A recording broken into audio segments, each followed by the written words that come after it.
Good afternoon, everybody. This is Elizabeth Diola, the Chief Program Officer at the Early Learning Coalition. Thank you for joining us. Before we get started, let's do a little sound check. If you can hear us, can you type something in the comment box to let us know?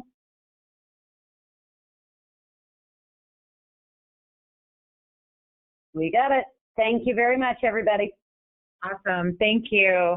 In the room with us today, I'm going to let the staff introduce themselves. Good afternoon, everyone. This is Scott Stevenson, Quality Director. Good afternoon. This is Marcy Easter, Business Information Director.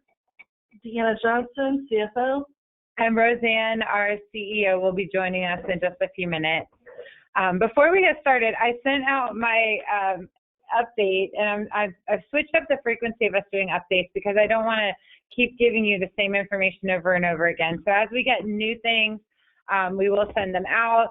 And then, of course, if you have any requests of things that you'd like to see in those update emails, I'm trying to do them 3 times a week now. And yesterday, we've had, as you know, we are experimenting just like everybody else in the world right now with technology. And I sent out our frequently asked questions. Well, my formatting is all cattywampus. That's a great word. We're going to use that word today. So we are going to restructure our frequently asked questions and make sure none of the words are cut off, like Scott's email address at the top, and that the answers line up, and we will reissue those out. So bear with us on that. And thank you for those of you that let me know about the link not working yesterday. When I clicked it, it worked, but apparently when I clicked it, it registered me and then took my actual link and turned it into a join now. So thank you for checking your email again and getting on our new link. Just a quick update. For about 2 weeks now, we have been helping our first responders and essential medical personnel enroll in the school readiness program. And this is unprecedented, just like what we are going through almost every day now. We have to date, in 2 weeks, we've enrolled 62 families into the school readiness program in 23 different providers who are currently accepting or have already had these families enrolled with them under private pay. So it's pretty impressive what you all are doing for the families and participating and supporting. It's really, the parents are so grateful. A couple of things I want to talk to you about are just questions that providers have given to us since this started. One of them is, well, what's the time frame? The time frame for as long as the child was enrolled at your site prior to this program coming into play, the time frame for the referrals at this time is April 1st through June 30th. So the coalition will pay, and this is the exact script, and I can tell you because I'm the one that's telling the exact script to all these families, is that the coalition will cover a majority of the child care fees on a weekly basis, meaning the parents are paying you weekly, and that there is a potential for a differential that the parent will still be required to pay you on a weekly basis, depending on what your private pay rate is versus the coalition's market rate. Now, your market rate can be found on your contract, or you can pull up last week's email when I sent you the agenda for this meeting. The coalition's market rates were attached to that, and we went over that in some detail last week. So the other thing is, I've gotten questions about, well, what do we do if parents have already paid us? The answer to that is that is a business decision that you have to make, okay? You can decide to, for example, credit the family so that their differential is being paid by the monies that they've already given you. You can give a refund. You can make other arrangements or make decisions. That's an individual business decision, though, on how you want to handle the parent fees that have already been paid to you from April 1st. Now, another question, and we're super grateful for this. We've had a couple of providers that were not school readiness that have recently joined us and become school readiness again just to help these families. That is phenomenal. So thank you very much for that. the dates that are effective for you are the dates that you became contracted. For example, we had a provider join us and their contract was effective April 13th. So those children that enrolled at that time into the first responder or essential medical personnel program, child care support program, would be effective April 13th through the end of their referral. And the referrals are good for 90 days. Okay. So let me stop for a second, and can we see if there's any questions to answer yet?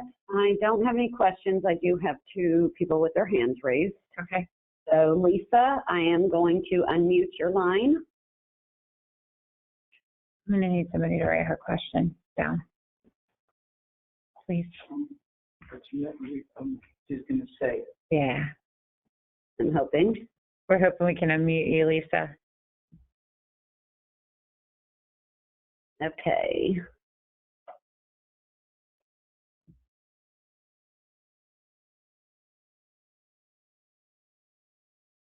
If you are, Lisa, you are self-muted. and if you want to type your question in the box, we can answer them that way too.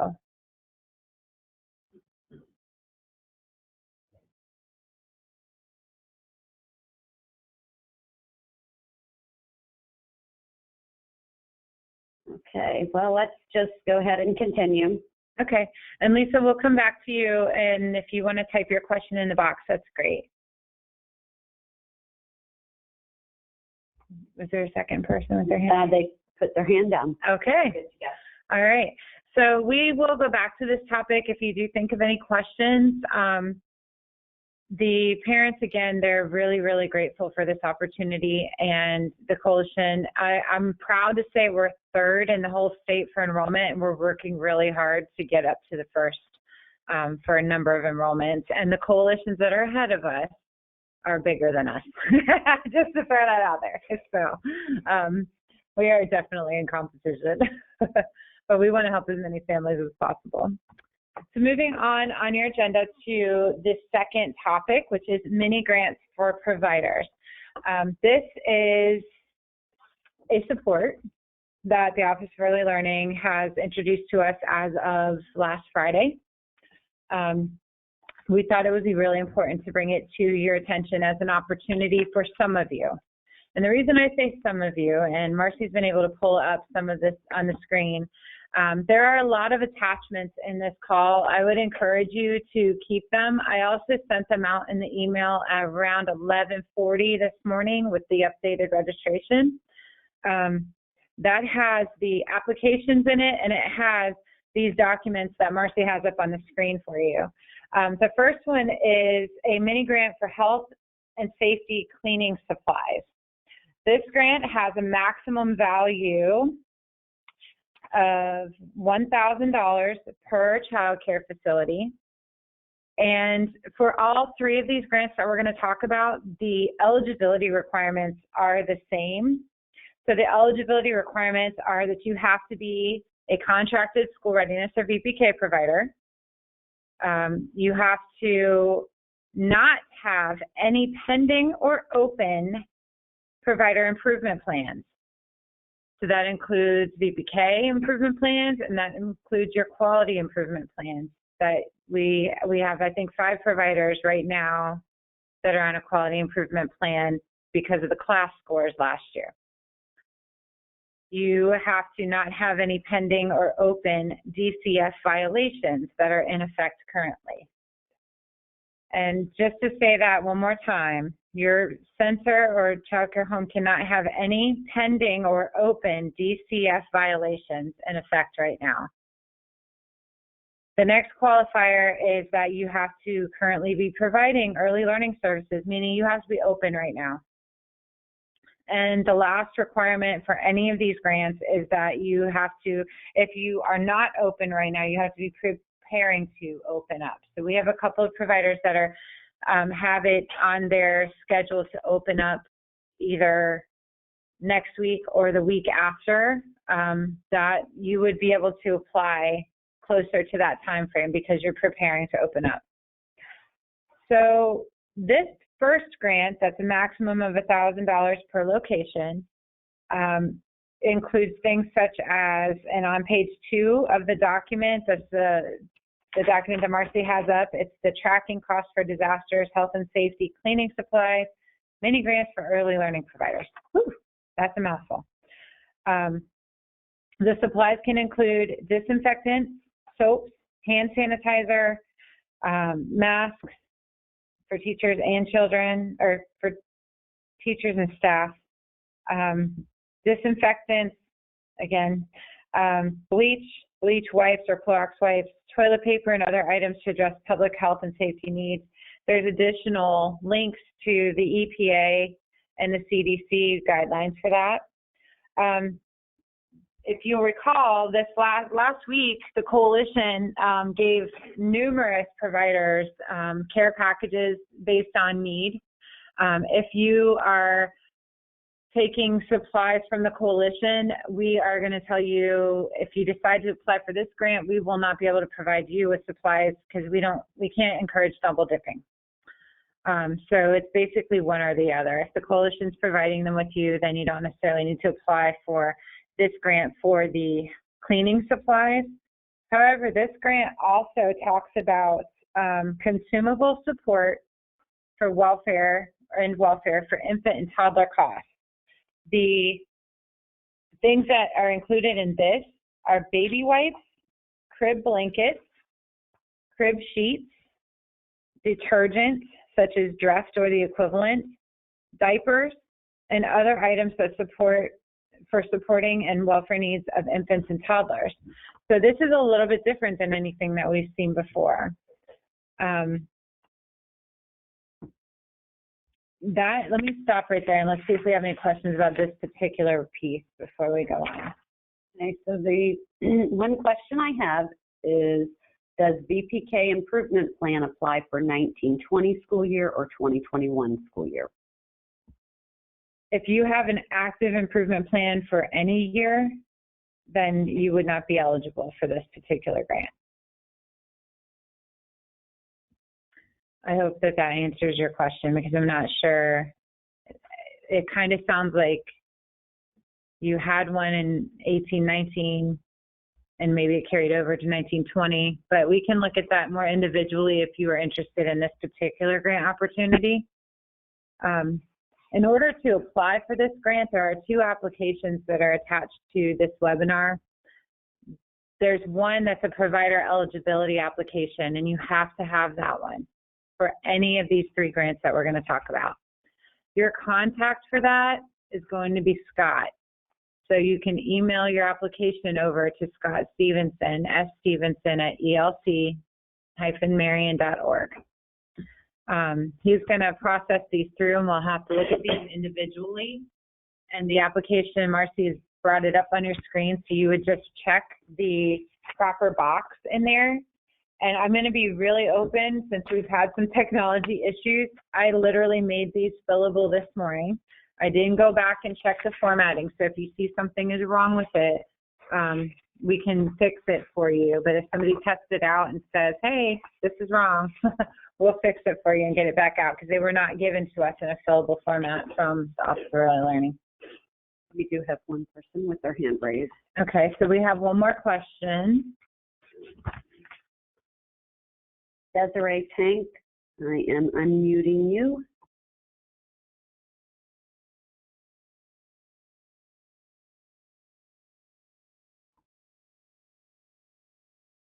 Okay, I think she put her hand down. Okay, if you have any questions, you can feel free to type them in the box. You can raise your hand and we'll try to unmute you so you can talk on the line for everybody to hear. So these mini grants, there are a lot of parameters around who is eligible. And we realize that some of you may be looking at this going, why bother? And quite frankly, when we looked at this, and we've already got a question up to the state of, is the eligibility requirements going to be looked at further? Because it does disqualify a lot of our providers, and we do realize that. However, because we are transparent and we want to make sure you're informed, and other coalitions are talking about this, so we want to make sure that you have the information as well.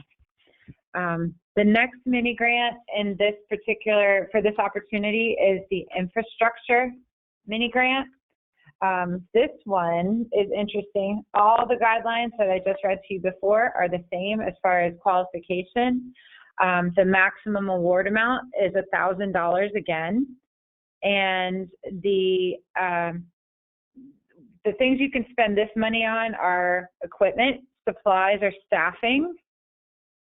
Let me read that one more time. Equipment, supplies, or staffing. So if you need help paying your teachers, this could potentially support you there. And then the cost to operate early learning and child care centers. And for example, they have listed here rent, utilities, minor repairs, insurance, etc. So if you are having some issues paying some of your bills, this mini grant may assist you with that. Again, we go back to the qualifying factors. So you want to keep in mind all of those pieces that I read to you before with regard to that. To apply for this grant, you would fill out that same application that Marcy had pulled up on your screen before. Do you have any questions? No? Do we send in paid invoices for this grant referring to Appendix B? Are we talking about the infrastructure one? Let me look at Appendix B. Give us just a second to look at what you're referring to. Appendix B. This one is Appendix B, the infrastructure. Oh, I'm sorry. Oh, yes, you're right. Okay. So read that question one more time, please. Do we send in paid invoices for this grant? So they want to know if they send in their paid. It doesn't look like you have to send in your paid. However, it can't be a cost that to our knowledge, it can't be something you bought prior. Yeah, you have to substantiate, and it can't be something you bought before this grant came out. So it has to be after you receive the award, because we have to check your eligibility and everything else. So it would have to be, I would say if you have a thought process or something that you're thinking about for this, reach out to Scott and let him field your calls, and then we can come together as a group if he can research it and give you an answer. And if we have to ask another question, because this is very new, we are very open to asking for clarification. Oh, I kind of went backwards. Do you have any other questions? Not at this moment. Okay. I apologize because I did go backwards with appendix. I went CBA. So the next one is the professional development mini grant for early learning providers. This one is to support your teachers and your staff in obtaining additional training during this time. This one, the coalition already does it to some extent, to a major extent actually, because we reimburse your staff up to $300 per fiscal year for approved training. Only our list of approved trainings are a lot more broad than this particular grant. So the same qualifications as I read for the other two grants are in play. And then there are additional early learning childcare staff requirements, meaning that they are Florida residents, that they have a high school diploma from an accredited school or GED, and that they are employed by a licensed exempt childcare facility, licensed or license exempt, or in a licensed or registered family childcare home, or by a licensed after-school program. The coalition currently has contracts only with licensed and license exempt childcare facilities and homes. The teacher also has to work a minimum of 20 hours a week, birth through pre-K population or in an after-school program for a minimum of 520 hours a year. And then they have to have the sponsorship of the child care facility that employs them. So there are a lot of stipulations around this particular grant. Again, I go back to the coalition has a much easier way to support you in this. You do have to fill out the first application to initially apply for this grant, and then each staff member has to complete the next application that Marcy has up right now. So there are a lot of pieces to this. Now, the maximum amount can be up to $750 per staff member. The caveat, which is also in this, Marcy has it up as an attachment in here, and I sent it in my email earlier, is that these have to be done through DCF-sponsored trainings or OEL online resources for early childhood professional development. So there's a whole document that I sent in the email earlier, and that Marcy has. Did you have that attached? This one I do not have attached. I only have the application. Okay. So, but in your email from earlier from me, if you look at about 11:40, there you have all of these documents in that email, and we will send them out with our update. I'm looking at Scott. Do you want to add anything? Just that you did mention that we can, through this, you can get reimbursed up to $750 per person, but it also does stipulate that there's a $75 maximum stipend. Right. So you can do 10 of those $75 ones to equal the $750, but each stipend request can only be maxed out at $75. Right.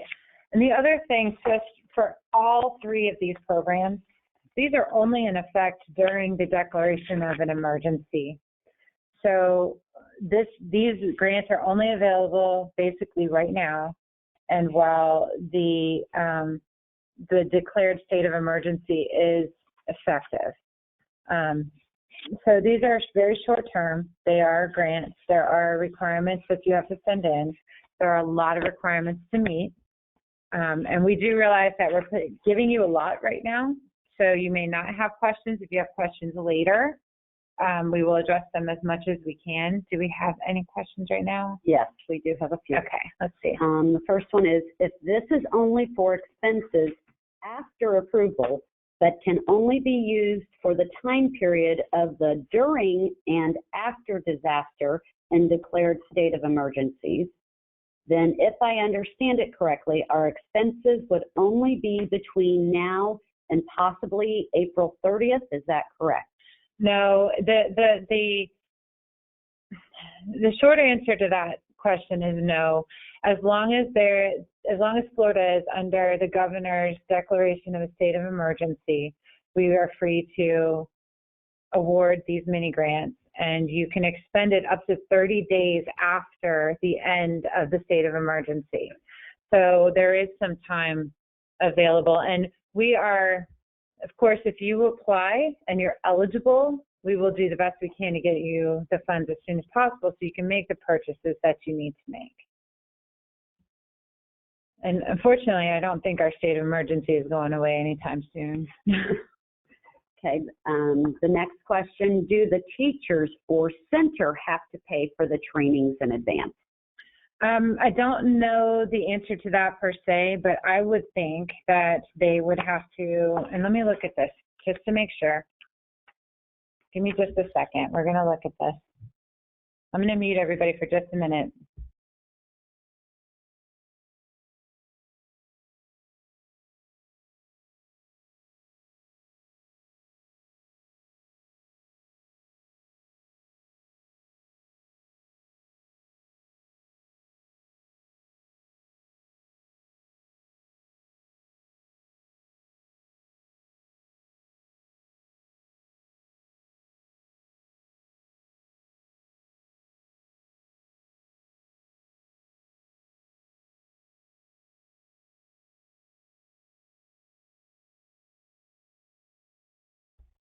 All right, thank you for that moment so we could look into it a little bit further. It looks to be on a reimbursement basis, kind of like what we already do now. We make sure that your staff have attended the training and received their certificate before the funds are awarded back. So it looks to be on a reimbursement basis. And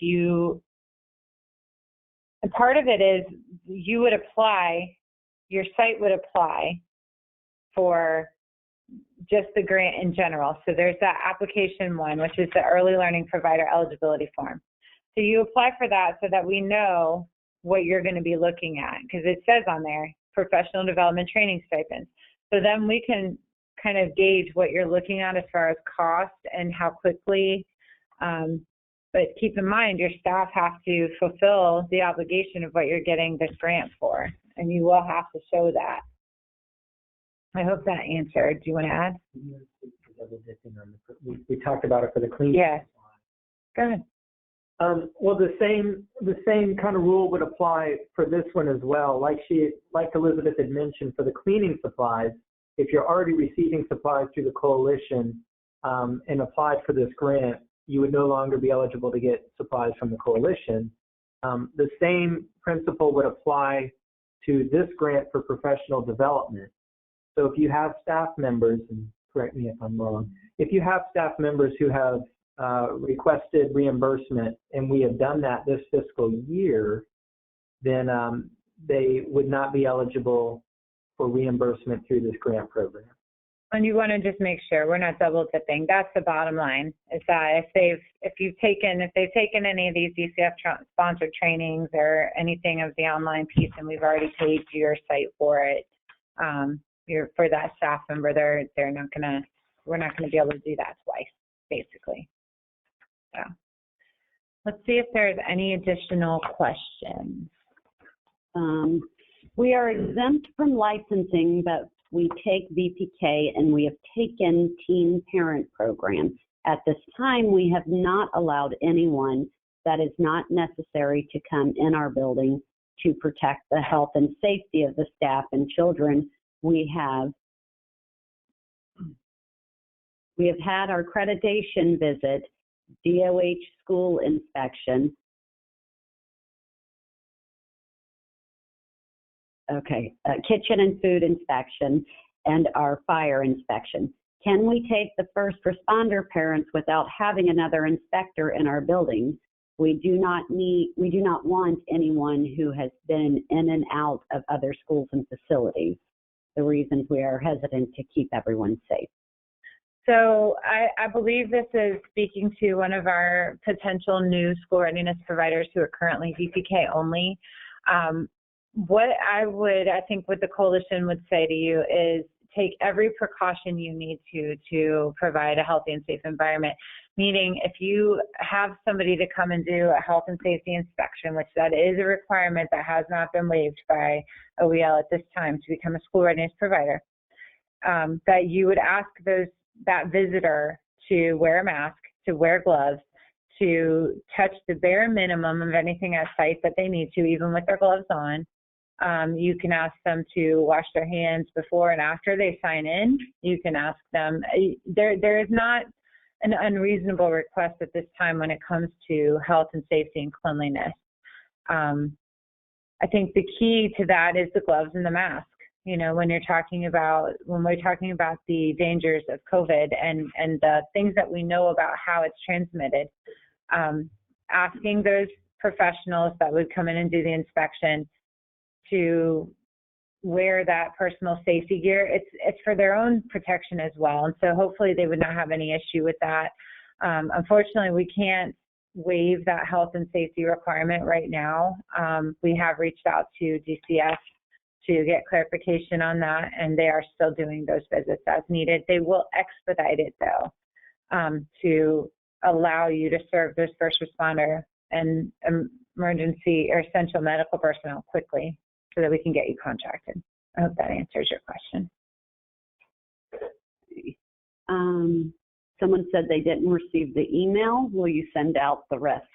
Sure. All of the information again? We're going to send this out again in our update. We're going to update our frequently asked questions to get the answers aligned with the questions again and add these questions to it. And we will update everybody. So the email that you get will be a pretty lengthy one as far as like the attachments go. And then, of course, if you need them individually, we can do that too.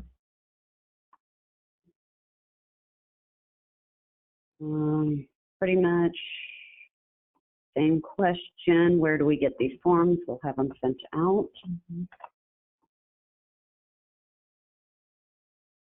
Do the centers have to be open for the teacher to apply? Yes. It has to be open or preparing to open. So preparing to open, we don't have a serious definition for preparing to open, so I'm going to say a reasonable time would be within the next 2 weeks. To clarify again, where do we get the application? We're going to send that out to you. They're sent to Scott, and they're going to be sent back to Scott. They're going to be returned. Scott is going to be your contact for all of these mini grant applications. Can we apply for each grant or just one? You can apply for all 3 grants as long as you meet the eligibility. The maximum award amount is $1,000 for each grant. We have not received any guidance that says you can only apply for one. For clarification, if a facility is a provider on probation or on an improvement plan, the employees of that facility do not qualify for the professional development stipend. That is correct. However, the coalition has the availability to reimburse your site or your staff up to $300 per fiscal year. So please don't let that derail you from wanting to participate. While it's not the same amount, it is a significant support to your team. I understand trainings they have already taken, but what about new courses they take from this point forward? If you want to participate with this particular grant, you need to go ahead and apply with that first provider eligibility form, and it seems to be on a reimbursement basis. We're going to look a little bit further into that, but it would be on a reimbursement basis as long as you're eligible. So you want to do that first provider eligibility form. That's going to determine whether or not you can move forward with any of these, because if your site is not eligible in any one of those boxes under number 2 on that form, which is the eligibility criteria, it's not going to matter if you go any further. So then you're just going to want to go back, as far as supporting the staff, you're going to want to go back and use the coalition's support if you're eligible for that. If we apply for the infrastructure operating cost grant, what is needed? What is the needed document? What is needed document-wise after we obtain the grant? Will we be submitting documents showing where we spent the money? My short answer to that is going to be yes, but I'm going to tell you, let me mute it for a second and let us read for a moment so we can give you the right answer.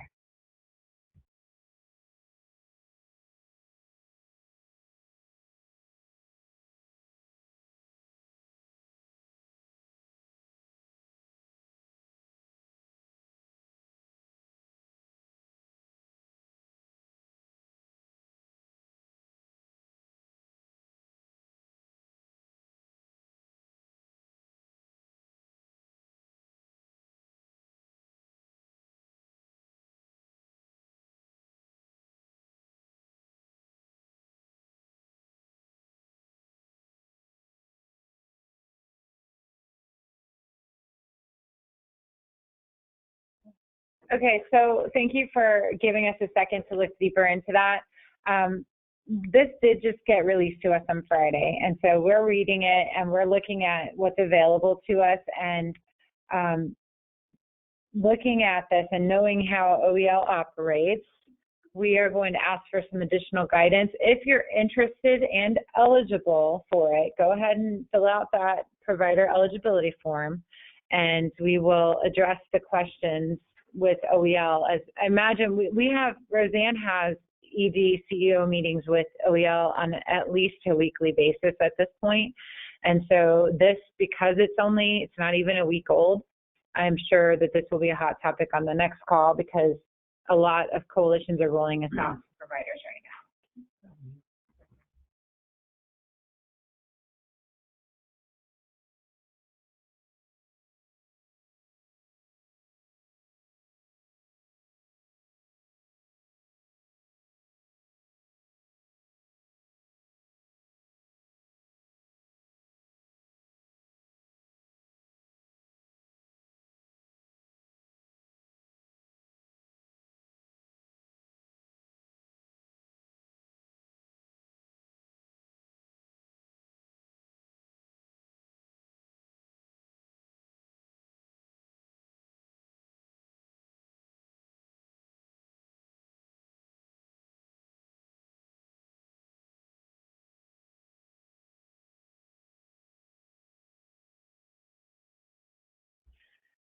All right, let's see if we have any additional questions.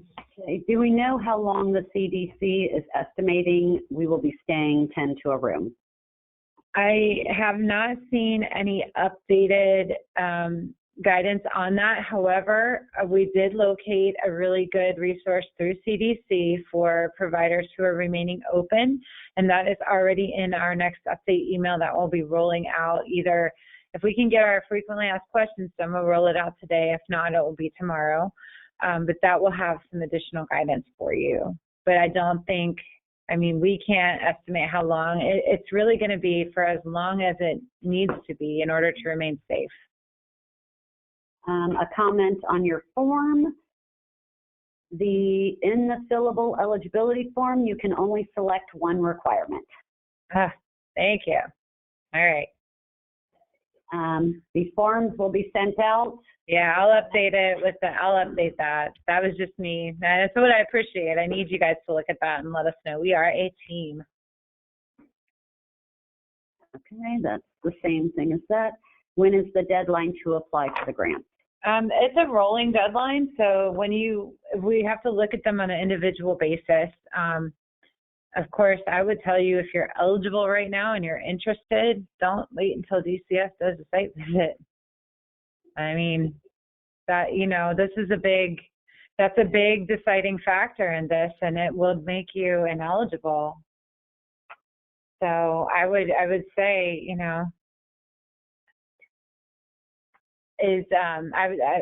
that's what I would say, and that's Elizabeth talking, by the way.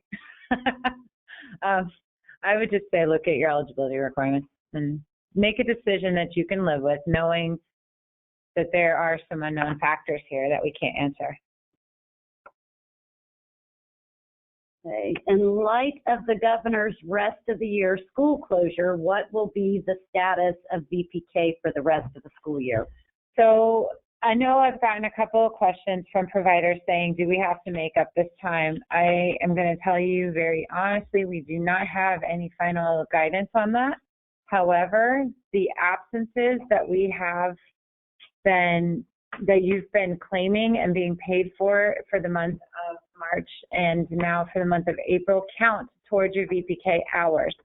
So I think that we can say, that you're probably not going to have to make them up, but we do not have any definitive answer on that right now.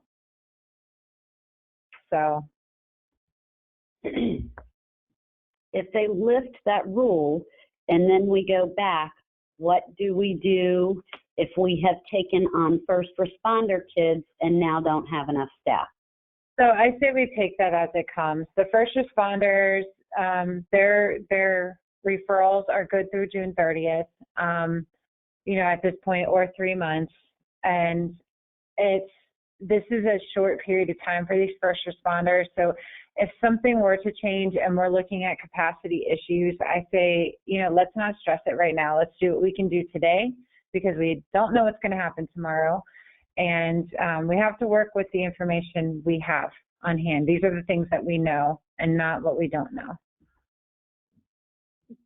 We normally do water days over the summer. Are there restrictions on things like water slides and bounce houses? So I'm going to tell you to call your insurance agent and to look at the DCF requirements. What are you allowed to do based on your licensure and your insurance? We are big sticklers here for accountability and being safe. Safety is number one. So first, look at your insurance. Give them a call if you need to. The other piece of that is the CDC requirements. Okay, so the recommendation is that if you have a playground and you're taking a group of children out on the playground and you have your 10 people, including small people, in your combined group of no more than 10, you go out on the playground, the kids play on the slide. The recommendation is that you wipe down the slide and the equipment that group has been on before you let another group come out there. So I want you to think about that. I encourage you to think about that with regard to water play. Are you going to have the same group of children in a body of water sharing that? My common sense answer is going to be no. We don't do that. We're not going to do that. So there's a lot of things to think about with that. I would definitely recommend you look at insurance requirements first, look at your DCF requirements, talk to those people that can help you make that decision. If we are closed for this month, we don't have sign-in and out sheets to submit. Do we still have to do the attendance on the provider portal? The answer is yes. You do need to go in and do your attendance on the provider portal. If you would like to be paid, remember we are paying the Ds for disaster days, so you will need to go in and mark those days. Now, if you have an emergency closure, those days should show up as your CR, and you would just need to submit your attendance at that point with the CRs there.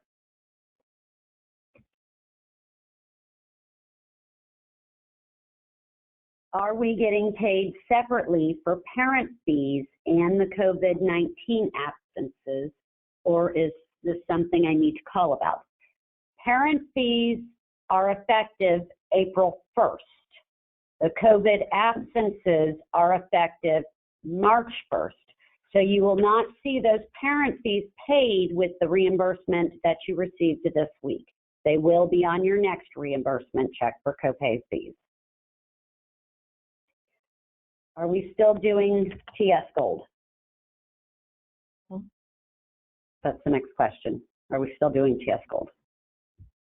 So we have we have 3 providers that are voluntarily doing Teaching Strategies Gold Child Assessments and are receiving a stipend via their school readiness contract, or a differential, I'm sorry, not a stipend. Those providers, if you continue to do it, then you can. We're not enforcing it right now.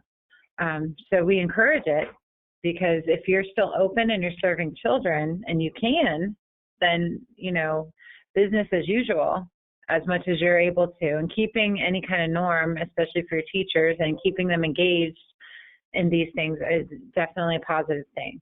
But we are not going to, it's not going to be detrimental to you if you do not do it. The next question is, I have questions regarding the grant. What is the consumable support welfare infant toddler supplies? So that is under the health and safety portion. Let me pull that up really quickly. And so and that is on the bottom of page 2, consumable support welfare infant and toddler costs. And if you look further under that, it includes baby wipes, crib blankets, crib sheets, detergent, diapers, and other items for supporting and welfare needs of infants and toddlers. If you're trying to purchase something that is not on that specified list, I would need to have you talk with Scott about it, and we'll look individually at what you want to buy before you make that purchase. And remember, you do have to fill out that provider eligibility form in order to be considered for that.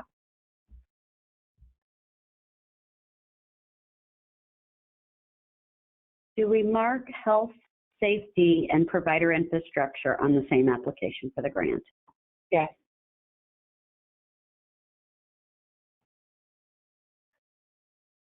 Okay. So are we getting paid for those kids that are not coming? And if so, do we check every box due to COVID-19? Yes, you are getting paid for the kids that are not coming, as long as the parents have not suspended their services. Or transferred out. It's going to be the same as March, right? Same as March, yes. You will need to go in and mark those days absent due to, I think it's called absent due to disaster is the terminology that it is used on there. That, as long as you are open, that's what you will do. And as we get a little bit closer next week, we will send out a little closer to your requirement to submit your attendance. We'll send out the instructions again in one of our updates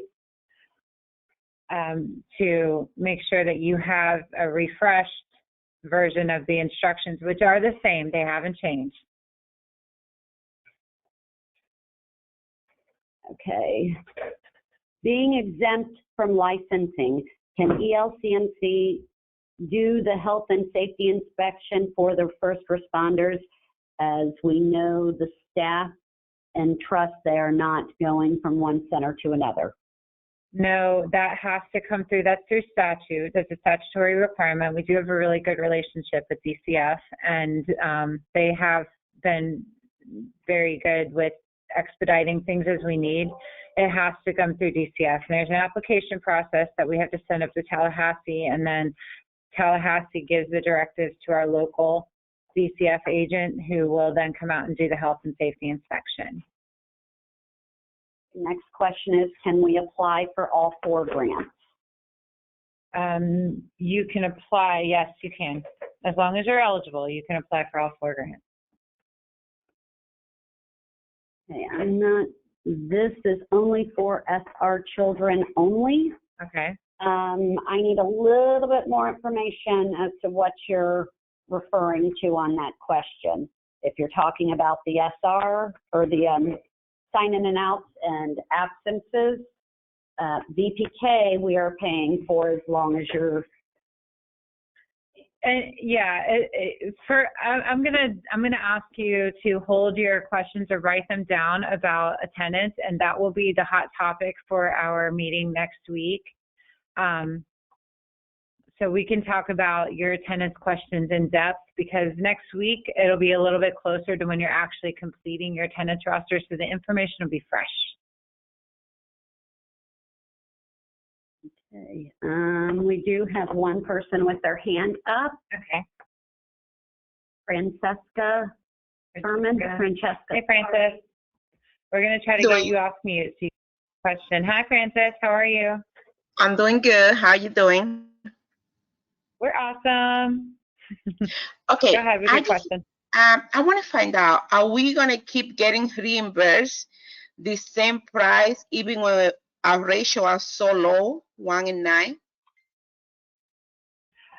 So the market rate that you get reimbursed is the set market rate. We can't change that. So that has nothing to do with your ratio. So the answer to your question is yes, you'll continue to get reimbursed at the same rate as we always have.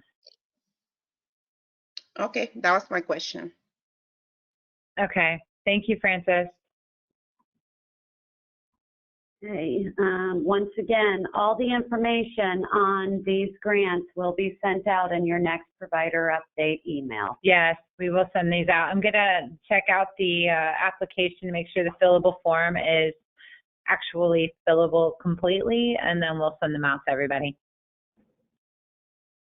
Okay, so a little bit more detail on the SR children only. Regarding the payment for children not attending due to COVID-19, is ELC paying only for SR children, not private pay? That is correct. They have to be SR children in order for us to reimburse you for them, which is why you have to be an SR contracted provider to participate in that. That is we use the FS mod. We are using to track the children in the enrollment. The parents do have to qualify.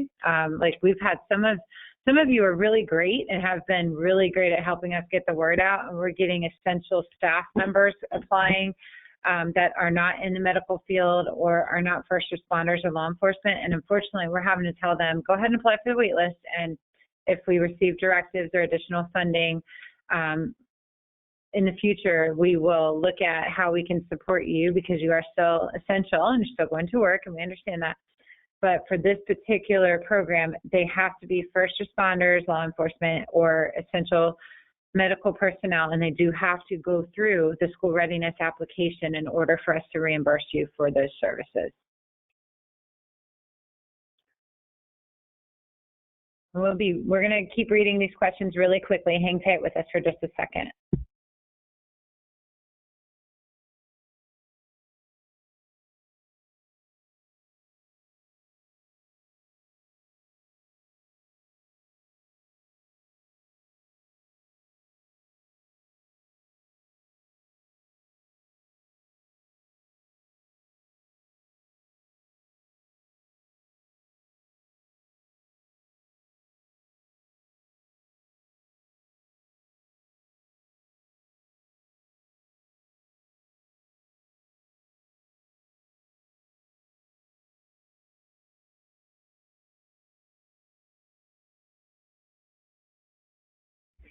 Okay, so thank you for hanging on. This next question is regarding reimbursement for school readiness or for school agers, whether providers are going to get paid full-time or part-time. We are awaiting some directives from OEL on that. So we're going to ask you to hold tight on that, and we will get back to an answer. We'll give you an answer as soon as we have one.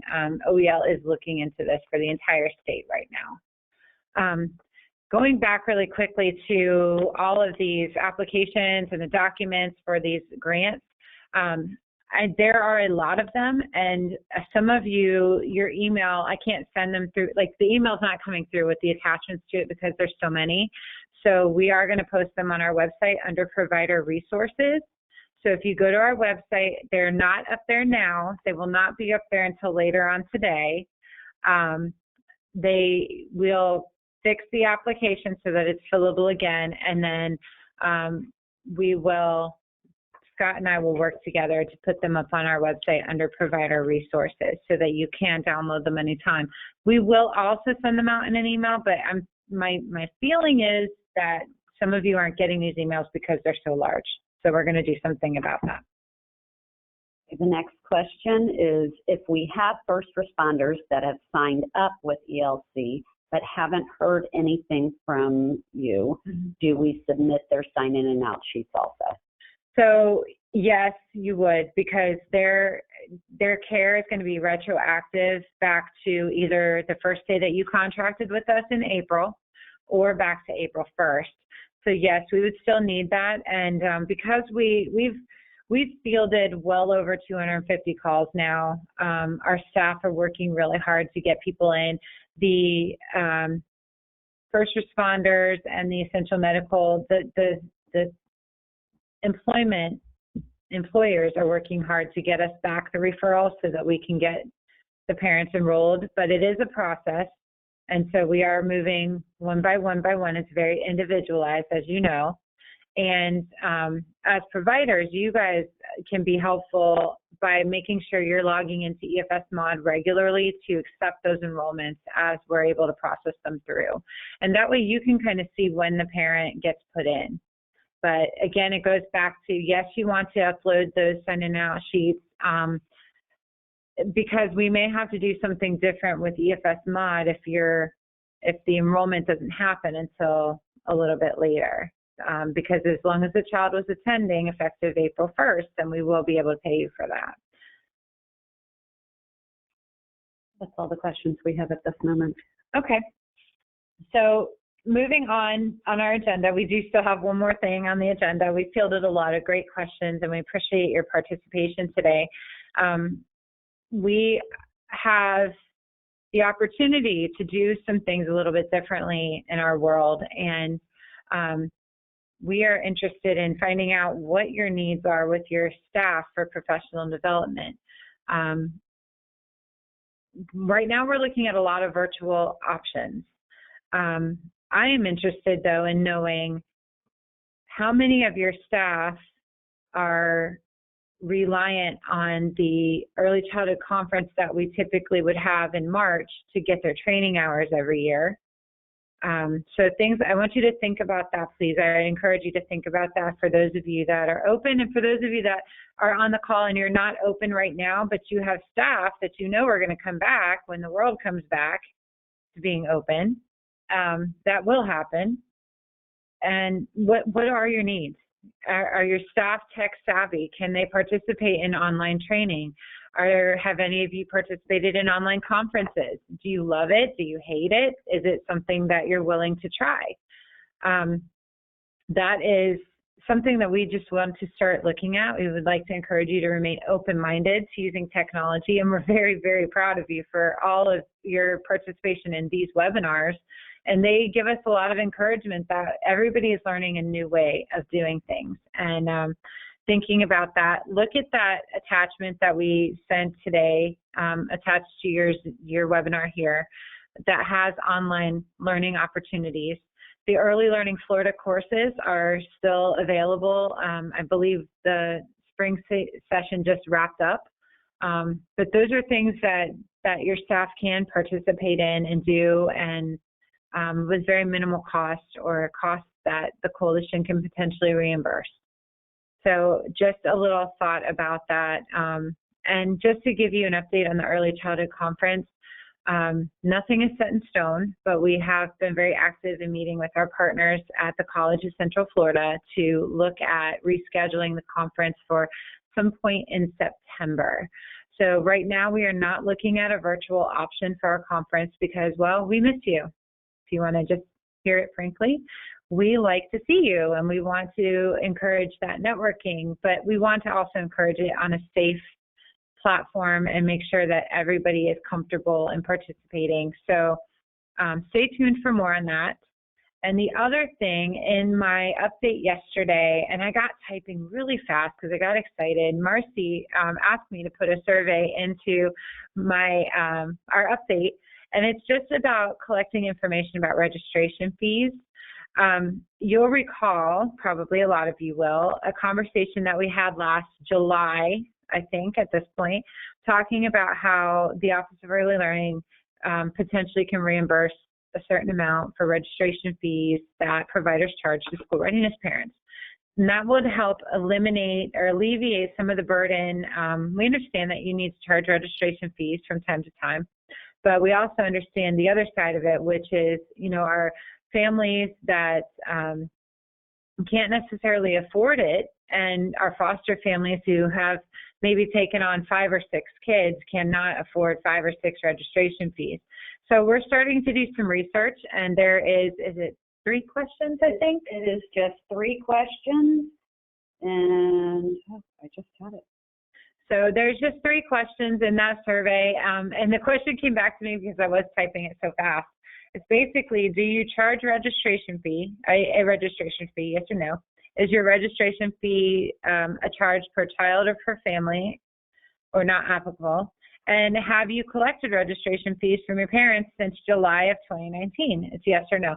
Please don't answer those questions on our platform here, but click on the survey link that I sent out yesterday, and I will include that in my email too, the next update, because the clarification is that's only for your school readiness children. VPK only providers should not be charging a registration fee. It's actually against your contract. And if you do charge a registration fee, it's because the kids are enrolled for wraparound services as well. And that's the only way you can charge anything for VPK. So we've got some pieces here. Couple more questions. Anybody who commented on the training, whether they're staff or tech savvy or any of that, I'm not going to read those. I'm just going to leave those for Elizabeth and Scott to review. So this question is, will we be directly notified if parents suspend services? Our family services are reaching out to make sure you guys do know and verify that a family has suspended service with you. I have personally gone through notes on family screen and have seen where we have reached out and talked to someone to let you know that we're doing that. We're also trying to encourage families not to do that because we understand that it's a benefit to you. If they choose to keep the child home, we try to make sure that they understand that they are not going to be penalized for it, that they're not going to lose their services. This is just a different world that we're in right now, that we will work with them, and that rather than suspend their services, we'd rather just kind of leave them where they're at and go back and revisit their account as needed when they come back to you. Okay. Someone asked if we get COEs for this conference. Yes, we are sending out certificates for these provider meetings that are happening online. And that's, you get training hours for that, but you do not get continuing education credit. And I think that needs to be clarified, that there's no CEUs, but there are training hours associated. And we thank DCF for allowing us to do that. This is one way for you to get your training hours in during this odd time. So this question is if the parent just started the ELC Essential, do they need to sign from April 1st, the sign in and out form? So if a parent just started, you're not going to have them go back and sign prior to them attending. You're going to, because that would be falsifying documents, and we don't do that, do we, boys and girls? We do not. So what we will do, though, is you'll have them sign from the date that they started, because we will know when their first attendance date is. But if they were enrolled with you prior to that, you'll have a separate sign-in sheet that shows that. So you're not going to have them go back and sign if they weren't enrolled with you prior to whenever they came in April. We do not falsify documentation, everybody. Must staff and children wear masks when outside? So the CDC has changed the recommendation just to say, you know what, it's encouraged. We know that this is a respiratory issue. It's encouraged for you to wear masks when you're out in public. So that is a choice, though. It's a personal choice. And if any of you have figured out how to harness a group full of 2-year-olds wearing masks outside, I definitely want to see that. So, but, you know, it is definitely recommended from the CDC. That is the guideline. So if you can, you know, we encourage you, follow the CDC guideline. You don't have to, it's a recommendation, it's not a requirement. I believe that's all the questions we have, and no hands are raised. Okay. You guys have been amazing today. Our team is amazing. We're in here. We're here for you.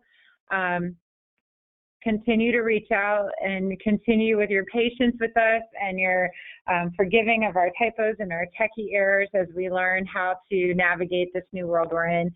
And stay safe. And that's a wrap. We'll see you back here at the same time next Tuesday. And we are going to do our very best to make sure you have the agenda and the registration by Friday so that you can register for next week's call. Have a great day, everybody. Thank you.